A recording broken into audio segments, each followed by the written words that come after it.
I want to start today with a little experiment, just a quick test of the stickiness of ideas. Okay. I'm going to give you two sentences, and they convey the exact same information. Like, the data is identical, but I want you to tell me which one actually survives in your brain. You ready? I am ready. Lay it on me. Okay, here is option A. Imagine a general sending a text message back to headquarters. He writes, I arrived at the location, I looked around to assess the situation, and I successfully won the battle. Okay. Clear. Very functional. It's a bit dry, though. It sounds like a corporate quarterly report. Right, it's totally boring. Now, here is option B, the classic, I came, I saw, I conquered.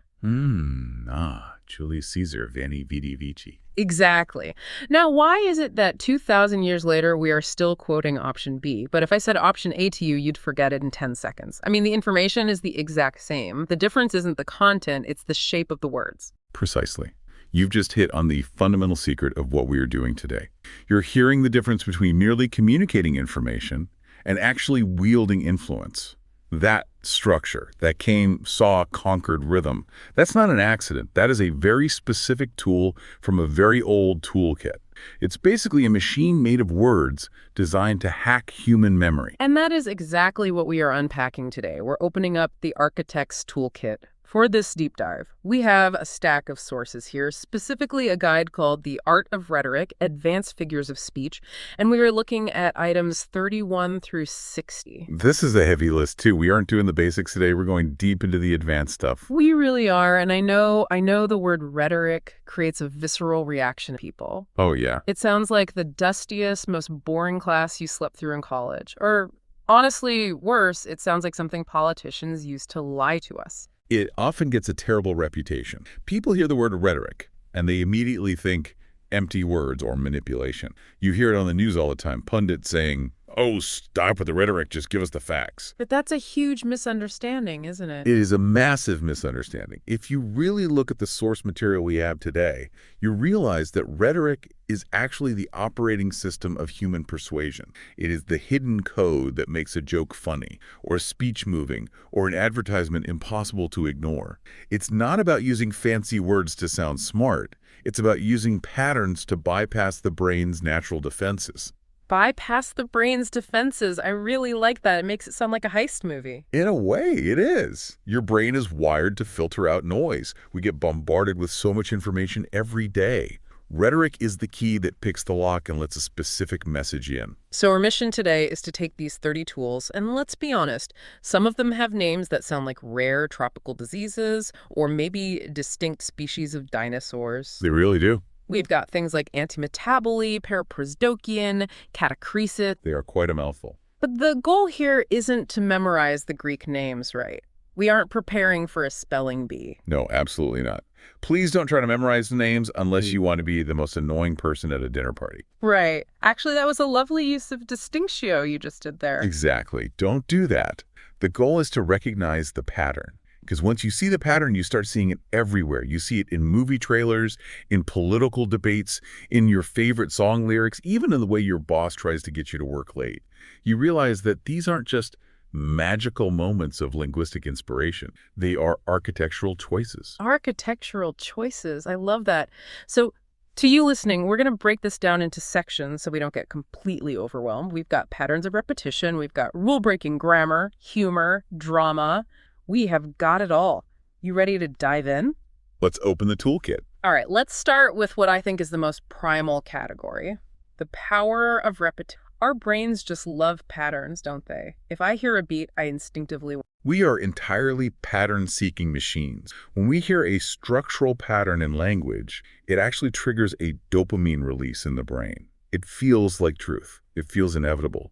If a sentence is physically balanced, we subconsciously assume the logic behind it is balanced, even if it totally isn't. So the first tool in our kit is something called anadiplosis. Anadiplosis. It's a fun word to say. Now, the definition here from the source is repetition of the last word of one clause at the beginning of the next. Right. Think of it like a chain link. Link A connects to link B, and then link B connects to link C. The example from the text is iconic. You'll recognize this. Fear leads to anger. Anger leads to hate. Hate leads to suffering. Master Yoda. Yes. This is a perfect example of why anadiplosis works so well. Look at the structure. You end on the word anger, And then you immediately start the next thought on anger. You end on hate, you start on hate. It creates this incredible sense of logical inevitability. It's like a ladder. Once you step on the first rung, which is fear, you're automatically pulled up to the next one. It feels like you just can't get off the ride. Like if I just said fear eventually causes suffering, it's kind of weak. It just sounds like an opinion. But fear links to anger, anger leads to hate. It feels like a prophecy. Exactly. It implies direct causality, and it drastically speeds up the momentum of the thought.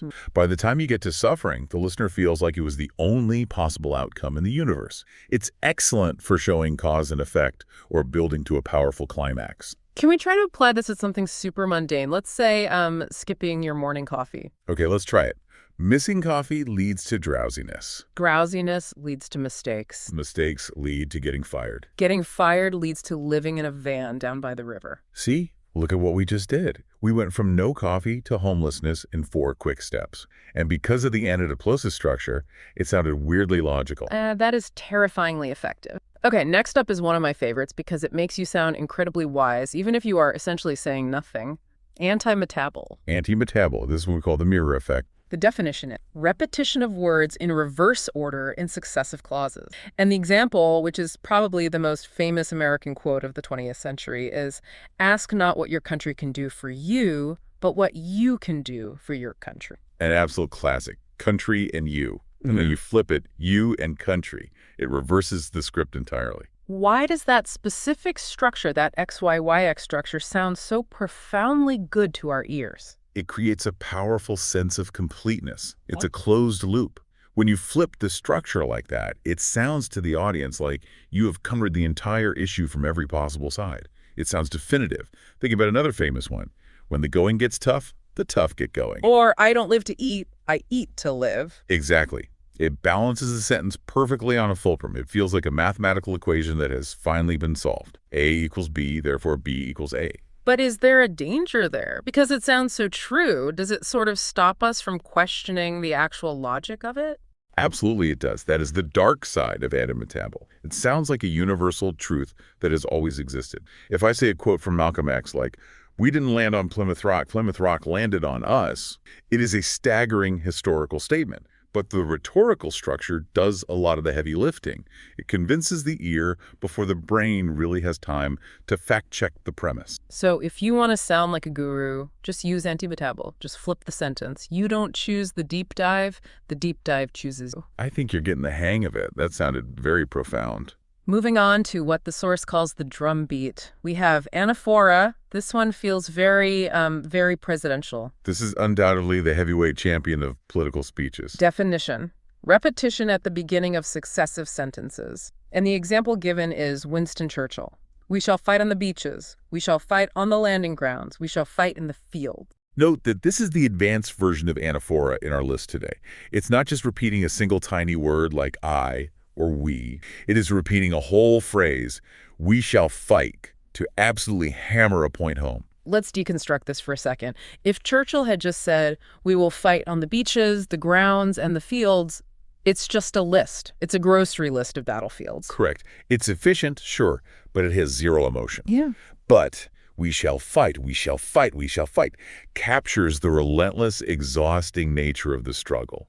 It creates a rhythm that the audience physically feels in their chest. It's like a heartbeat or a marching drum. It creates total resolve. It piles up. It feels like a wave crashing against a cliff over and over again. And notice how it dramatically simplifies the message. The audience doesn't actually need to remember all the specific locations. They don't need to remember the beaches or the hills. They just need to remember the core resolve. We shall fight. It unifies a massive crowd behind one simple emotional beat. It's relentless. Now let's look at two that are kind of similar but have very different vibes. Diet Coke and epilepsy. And I have to say, these sound like medical conditions. Like, I'm sorry, you have a bad case of Diet Coke. Take 2 pills and try not to repeat yourself. Let's unpack them.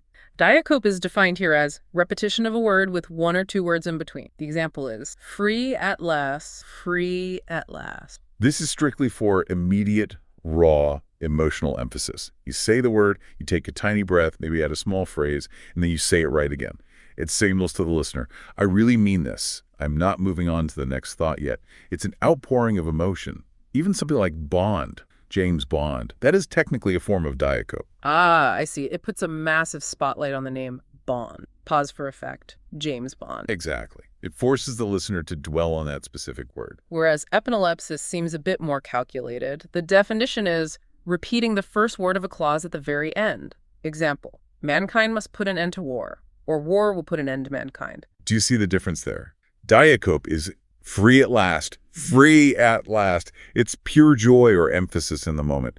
Epilepsis is mankind, war, war, mankind.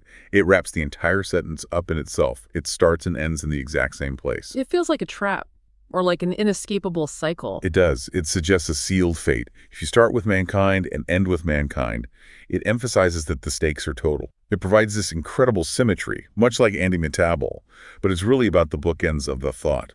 The king is dead, long live the king. Oh, is that a panlepsis? Technically, yes, it is. King at the start, king at the end. It emphasizes the unbroken continuity of the monarchy.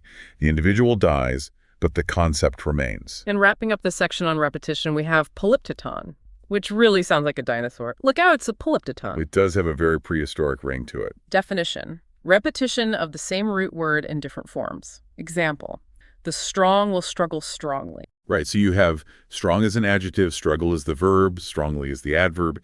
You are using the exact same linguistic DNA, but morphing it into different parts of speech. What does that achieve, though? Why not just use totally different words to sound more articulate? Because it shows deep interconnectedness. It shows that the action and the actor are inseparable from one another. The people themselves are defined entirely by the way they act, which is strongly. It tightens the sentence up and makes it incredibly dense with meaning. It feels muscular, like the phrase, judge not that ye be not judged. Perfect example. Judge is a verb. Judged is a participle. It locks the concept together in an iron grip. It says the act of judging creates the very condition of being judged. You literally cannot separate them. It's amazing how just repeating things, which you would normally think would be boring or redundant, actually makes language fascinating. It creates this underlying music. That is the key. Repetition creates rhythm, and rhythm aids memory. But let's flip the script entirely. What happens when you mess with the rules of grammar itself? This is where things get really dramatic. This brings us to section 2, breaking the rules of grammar. Sometimes to get people's attention, you have to break the law. The laws of syntax, anyway. The first one here instantly makes me think of a certain green space wizard, hyperbaton. The Yoda effect. Definition. Changing the normal word order for emphasis. Example. Sweet is the night. Normal conversational English is always subject, verb, object. The night is sweet. It's functional. But it's boring. But sweet is the night. By moving the adjective sweet to the very front, you prioritize the sensory experience over the object itself. You literally force the listener's brain to pause for a microsecond just to reassemble the sentence structure. And that pause, that is where the poetry happens. It elevates the tone in me. It sounds archaic, but in an important way. Like if I say, I am hungry, I'm just a guy wanting a sandwich. But if I say, hungry am I sound like I'm about to go on an epic quest. Exactly. It adds immense gravity. It signals to the listener, pay attention, this is not a casual conversation. Now, we have a battle between two opposites here in the text. Asyndeton and polysyndeton. These sound like rival transformers. They are the tortoise and the hare of rhetoric. Let's start with the hare then. Asyndeton. Definition. Omitting conjunctions for effect. This takes us right back to our intro. I came, I saw, I conquered. There's no and in there. Right. No and, no but, no or. Normal grammar demands that we say, I came, I saw, and I conquered. By cutting that final and, you create immense speed. You create impact. I came, I saw, I conquered. Boom, boom, boom. It implies that the action was so incredibly fast, we didn't even have time to utter the word and. Exactly. It creates a sense of rapid, unstoppable inevitability. Now contrast that with polysyndeton. Definition. Using multiple conjunctions for effect. Example. We have ships and men and money and courage. And deliberately drags it out. It forces you to stop at every single item on the list. It feels heavy. It feels almost exhausting to say. It creates a profound sense of abundance or overwhelming weight. If I say, we have ships, men, money, courage, it's just a checklist. But ships and men and money feels like an absolute mountain of resources piling up in front of you. So if I want to tell my boss how much work I did this week, I should use polysyndeton. I answered the emails, and D, I wrote the report, and I fixed the printer, and I ordered lunch. 100%. If you just use commas, you make it look easy. If you use and between every single item, you make it look like a Herculean effort. You are burying them in the sheer volume of your labor. That is a pro tip right there for anyone listening. Use polysyndeton for your performance. Rhetoric for the corporate warrior. One more in this section, and this one feels so familiar to anyone who has ever tried to make an excuse and completely failed. Anakolothon. The derailment. Definition. A sudden break in sentence structure. Example. Yeah. I warned him that, well, it doesn't matter now. This mimics real messy human thought perfectly. In formal writing, we are strictly taught to finish our sentences. Subject, verb, object, period. But in spoken rhetoric, intentionally breaking the sentence shows genuine emotion. It shows you changed your mind midstream. Or maybe that you're distracted. Or that you are deeply confused or hesitant. I warned him that. And then the speaker just stops. Why? Maybe they are too sad to continue. Maybe they just realized it's totally futile. It invites the listener to lean in and fill in the blank. It makes the speaker sound authentic and unrehearsed. That's a really key point. Sometimes the most advanced rhetoric is making it look like you aren't using rhetoric at all. Precisely. It's the art that conceals art.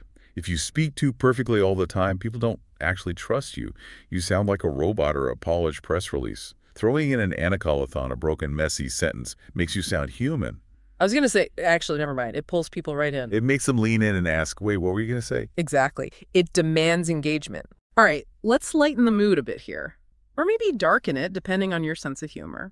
Let's talk about section 3. Humor, wit, and wordplay. This is how you sound clever at parties. The sharpest tools in the shed. These are the ones that make people laugh out loud, or at least groan. First up, the twins, zeugma and solipsis. Now, these are often confused, right? They are very similar. They both involve a single word doing double duty in a sentence. Let's look at zeugma first. Definition. One word governs two or more words, though its meaning applies differently. Example, she broke his car and his heart. I love this one. The governing verb here is broke. Right, she broke the car, she broke the heart. But breaking a car is a purely physical act. You smash the windshield with a baseball bat. Breaking a heart is entirely abstract and emotional. By linking them with one single word, you create a jarring, often very witty connection. It surprises the brain. It forces the listener to jump from the physical world to the emotional world in a split second. It's so efficient, too. You get two completely different ideas for the price of one verb. It creates a great sense of irony.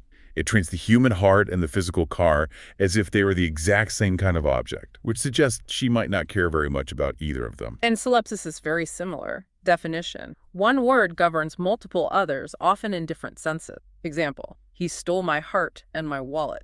Again, the verb is stole. He stole the heart, which is romance, and he stole the wallet, which is a literal crime. It places the romantic and the criminal on the absolute same level, which is instantly funny and very cynical. It's a fantastic way to describe a bad date, like, he took my advice and my French fries. Perfect. It suggests a complete lack of boundaries in both areas. Speaking of funny twists, let's look at persuasive. The twist ending. This is easily my favorite figure for comedy. The deficition. The latter part of a sentence is surprising or unexpected. The example from the text is fantastic. I want to die peacefully in my sleep like my grandfather, not screaming in panic like his passengers. That is the fundamental structure of a joke. It starts out so, like my grandfather. You immediately have this cozy image of a nice old man resting in a warm bed. And then the second half, not screaming like his passengers, completely and utterly recontextualizes the first half. It destroys the peaceful image you just built. Now we suddenly realize the grandfather was driving a bus or flying a plane and fell asleep at the wheel. It's dark, but it works so well because of the surprise. It works because of what cognitive scientists call prediction error. The brain predicts where the sentence is going, oh, this is a nice, comforting sentiment about death. And when you aggressively jerk the steering wheel the other way, the brain is shocked. That shock releases cognitive energy, which comes out as laughter. So persuasive is basically just the scientific name for a punch. Essentially, yes. Yeah. It is the deliberate subversion of expectation. Groucho Marx was an absolute master of this. He has a quote, "I've had a perfectly wonderful evening, but this wasn't it." Brilliant. Now let's talk about puns. We have Karnomasia and Antinaclasis. Don't let the big Greek names scare you off. We are really just talking about wordplay here. Paronomasia is just your standard pun using similar sounding words. The example given is a pun about soul and soul, like a shoemaker mends soles. Right. Standard dad joke territory. It's light, it's playful, it relies on homophones. But antinoclassis feels a bit sharper. Definition: repetition of a word in two different senses. Example: if you aren't fired with enthusiasm, you will be fired. That is essentially a threat wrapped up in a pun. Fired with enthusiasm means ignited, passionate, excited. But fired at the end means losing your job and packing up your desk. Antinoclassis is very often used for instruction or strict warnings. It uses the double meaning to force a harsh choice. You are either fired up or you are fired out. It's memorable precisely because it pivots so sharply on a single word. It's not just a cute joke, it's a structural argument. Benjamin Franklin used this one, right? We must indeed all hang together, or most assuredly we shall all hang separately. The ultimate antinoclassis, hang meaning stick together in solidarity versus hang meaning execution by a rope. It makes the choice literally life or death using the exact same word. It's got a real bite to it. Okay, let's move to section 4, drama, emotion, and emphasis. Because sometimes you just need to dial the feeling up to 11. You want to make a... Indeed. Sometimes logical clarity isn't the primary goal, pure intensity is. We have aposiopesis. A wonderful word. Sounds a bit like a sneeze, doesn't it? Aposiopesis. It does. Definition: suddenly breaking off in speech. Example: if you do that one more time, I swear I... This relies on the fact that silence is very often louder than words. I swear I, and then nothing. Why stop there? Why not finish the thought? Because by not finishing the threat, you actually make it infinite in scope. If I say, I swear I will scream, that's a very specific, limited consequence. The listener can rationalize it and think, okay, I can handle a scream, but I swear I... That lets the listener's imagination invent the worst possible outcome. Does it mean murder? Does it mean divorce? It forces the listener to fill in the blank with their own deep sphere. Exactly. It also shows that the speaker is so totally overwhelmed by their emotion, whether that's blinding anger or profound grief, that they physically cannot force the words out. They are choked up. It adds a level of raw, uncomfortable realism. It's the linguistic equivalent of a cliffhanger. It creates massive suspense and high emotional stakes. Next up is catachresis. This is the definitive rule breaker of metaphors. Definition: mixed metaphors used intentionally for effect. I will speak daggers to her. Now, logically, rationally, you cannot speak a dagger. You speak words, you throw daggers, or you stab with them. But speak daggers is just so incredibly visceral. It strongly implies that the words themselves will physically wound the person. It intentionally strains the boundaries of language to create a brand new, intense image. It's not a polite, tidy metaphor. It's a violent one. It's almost like remixing a song. You are violently smashing two things together that absolutely don't belong, speech and weaponry, to create an entirely new noise. It sounds genuinely painful. Like, what if I said, her voice was a warm bath of razor... Ouch. That is pure catachresis. It makes zero logical sense, but I know exactly what that person sounds like. Comforting, sweet, but highly dangerous. What about when we just use way too many words? Pleonasm and tautology. Usually, middle school English teachers mark these with aggressive red ink. They call it redundancy and tell you to cut it. But in the world of rhetoric, redundancy is a deliberate weapon. Pleonasm definite. Using more words than necessary to emphasize meaning. Example: I saw it with my own eyes. Strictly speaking, physiologically, you can only see with your own eyes. You can't see with your feet, and you can't see with someone else's eyes. So adding with my own eyes is technically a complete waste of words. But it adds something crucial. It adds absolute certainty. It says, I was there, I have a direct witness, I am not repeating some secondhand rumor. It creates undeniable experiential weight. And tautology definition: repetition of the same idea using different words. Example: free gift. A gift is, by its very definition, free. If you have to pay for it, it's just a purchase. But marketers absolutely love the phrase free gift. Oh, there are so many of these. Added bonus: ATM machine. PIN number, personal identification number. Number. That one drives me crazy. Please enter your PIN number. It's so wildly annoying. It is deeply annoying to the logical part of your brain, but to the rhetorical, emotional brain, it works perfectly. Free gift vigorously doubles down on the perceived value. It leaves absolutely zero doubt in the consumer's mind. It's emphatic redundancy. It makes the offer feel significantly bigger than it is. So tautology is basically just shouting the exact same thing twice just to make sure the people in the back heard you. Pretty much. It's volume control. Okay, we have two more in the drama section. Expletive. Now, clarify this for me. This isn't swearing, right? We aren't dropping F-bombs in our speeches. No, not that kind of expletive. In the realm of grammar, an expletive is a filler word that doesn't actually add any dictionary meaning, but it helps brace the structure of the sentence. Definition: using words like there is or it is for emphasis. Example: there are many challenges ahead. Compare that to the more direct version. Many challenges lie ahead. Many challenges lie ahead sounds very direct and fast. There are many challenges sounds, I don't know, smoother, more official. It acts as a launcher. It delays the actual subject of the sentence slightly. Oh. It prepares the ear. It silently says, pay attention, here comes the heavy subject. It intentionally slows the pace down just a fraction of a second to let the full weight of the upcoming sentence land properly. And finally, for this section, clipping. The informal shortcut. Definition: shortening a word for stylistic effect. Example: advertisement becomes ad, influenza becomes flu. This is all about controlling the register of the conversation. If I tell you I have influenza, I sound like a medical doctor or maybe a tragic Victorian poet. If I say I have the flu, I'm just a regular, relatable person. Rhetoric isn't just about sounding fancy and elevated. It's about perfectly fitting the room you are in.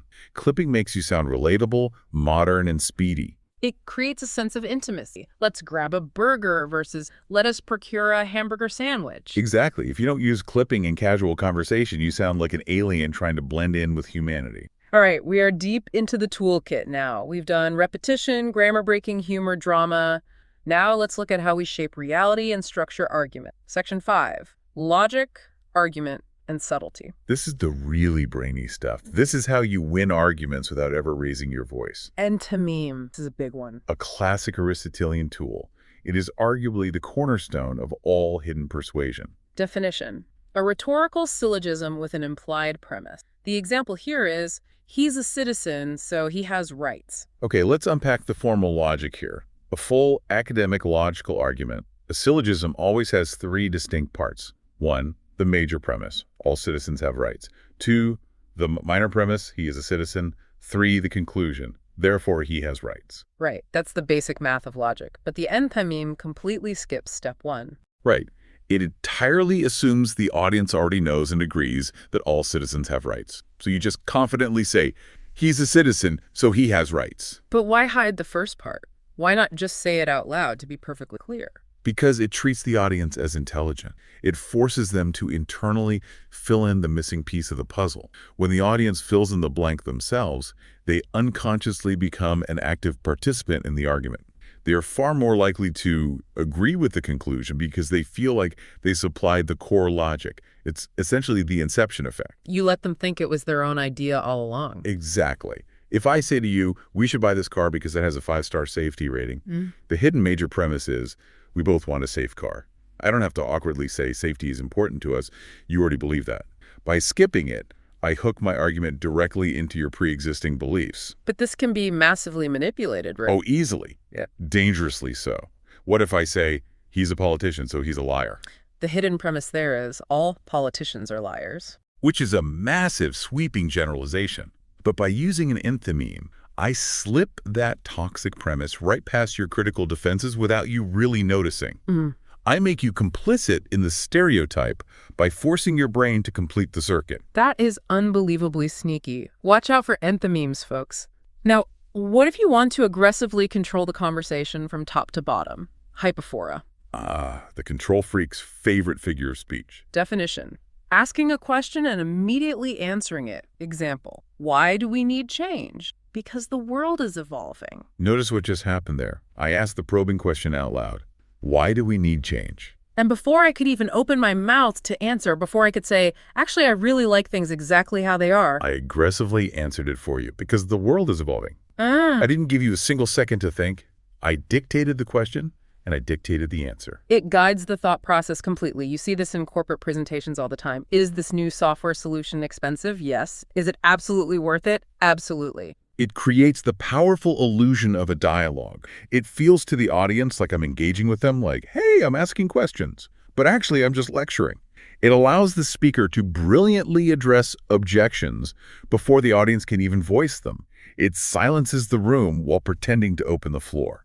That is such a power move. Did I just eat the last cookie in the break room? Yes, I did. Do I regret it? No. Hypophora in action. Flawless execution. And then we have paradoxical juxtaposition. Deep, lasting truths very often lie right here. Definition. Placing opposing ideas together to reveal truth. Example. I must be cruel only to be kind. Cruelty and kindness are literal opposites. But in this specific context, maybe we're talking about parenting or tough love or having to fire someone, they coexist. It forces you to stop and try to resolve that glaring conflict in your own head. Like, wait, how can you possibly be cruel and kind at the same time? And that intense mental effort creates profound depth. It forcefully suggests that the situation is complex and nuanced.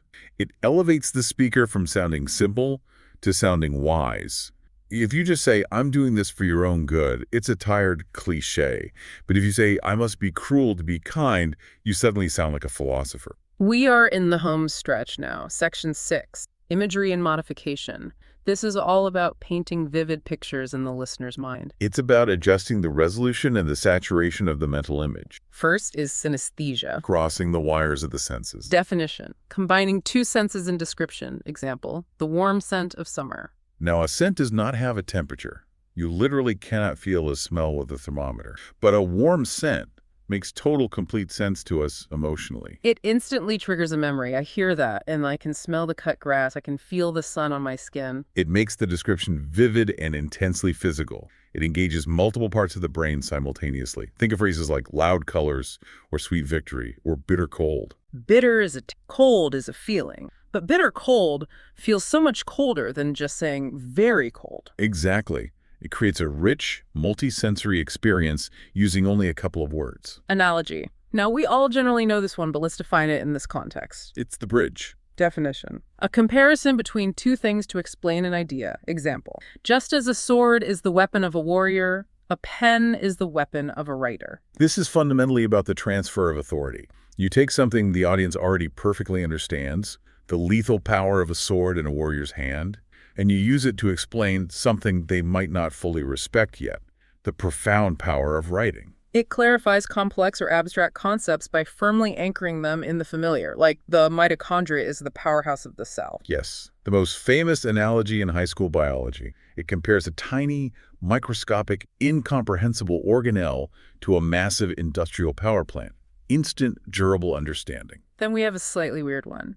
Hendiades. The split. This is a very Shakespearean technique. Definition. Expressing a single idea using two words connected by and. Example, sound and fury. This specific phrase comes straight from Macbeth. It is a tale told by an idiot, full of sound and fury, signifying nothing. Now, normally in standard English, we might just say furious sound, adjective plus noun. Right, but Shakespeare actively changes the grammar to noun plus noun, sound and a fury. What's the actual difference in impact there? Furious sound makes furious just a mere description, a simple modifier. It's secondary to the sound. But sound and fury treats them as equal, terrifying, independent forces. It elevates fury to be a noun, a tangible thing that exists all on its own. It sounds much grander. It visually slows the phrase down. It adds massive weight. It makes it feel truly epic, like I am going out into the rain and the cold versus I am going out into the cold rain. Yes. The rain and the cold feels like you are about to fight two completely separate, distinct enemies. It is significantly more dramatic. Now, how do we adjust the volume of a statement? Meiosis versus periphrasis. Understatement versus overstatement. Let's look at meiosis. Definition. Intentional understatement for effect. Example. Calling a deep bleeding cut just a scratch. 'Tis but a scratch. Monty Python. The Black Knight literally loses his entire arm and casually says, it's just a flesh wound. Exactly. That is peak meiosis. It's used for rich irony or to show intense stoicism. If you are standing in the middle of a Category 5 hurricane and you calmly say, it's a bit breezy today, you are wielding meiosis. It violently forces the listener to look at the severe reality and see the massive gap between your calm words and the chaotic truth. Yeah. It makes the speaker look cool, calm, and totally collected. And periphrasis. Definition.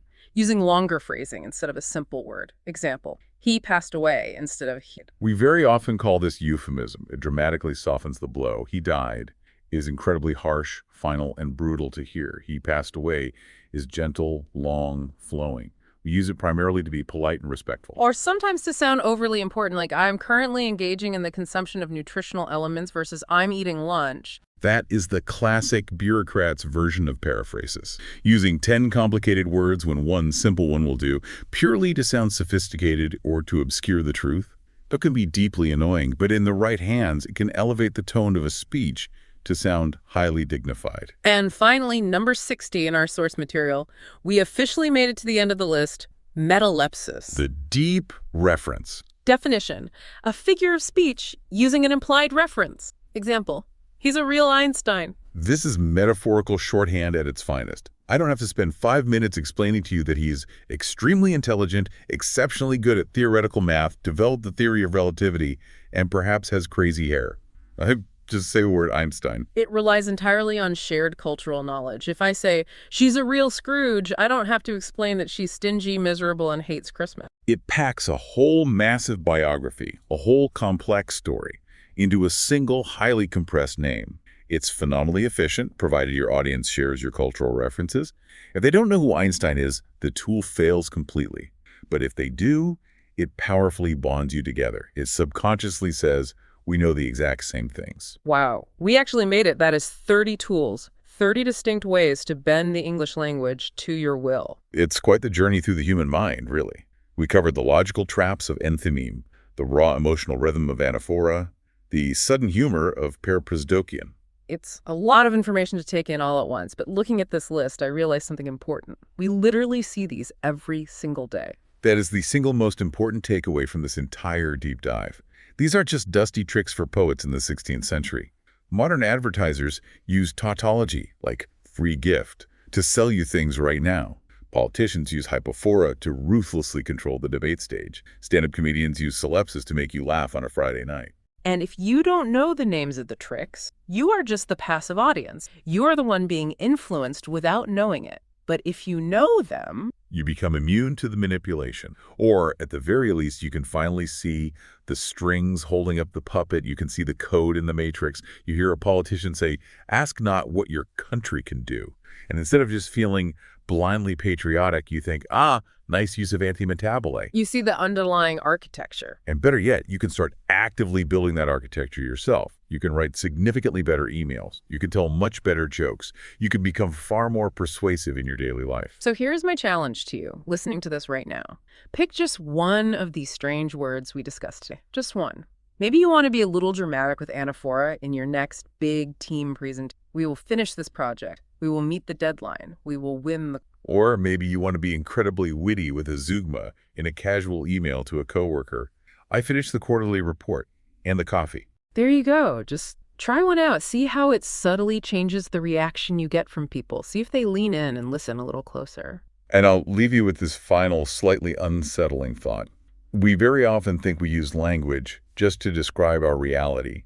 We think the words are just innocent labels. We stick on things that already exist out in the world. Right. The world is the world, and words just describe it after the fact. But when we deeply analyze things like catachresis, where we literally break language to describe a complex feeling, or hypophora, where we aggressively control the answer before the question is even fully asked, we have to ask ourselves a much deeper question. Are we just using language? Or is the very structure of the language actually shaping the way we are fundamentally capable of thinking? Are we the architect, or are we just living inside the building? Exactly. Something serious to chew on. Thanks for diving deep with us today. We'll see you next time.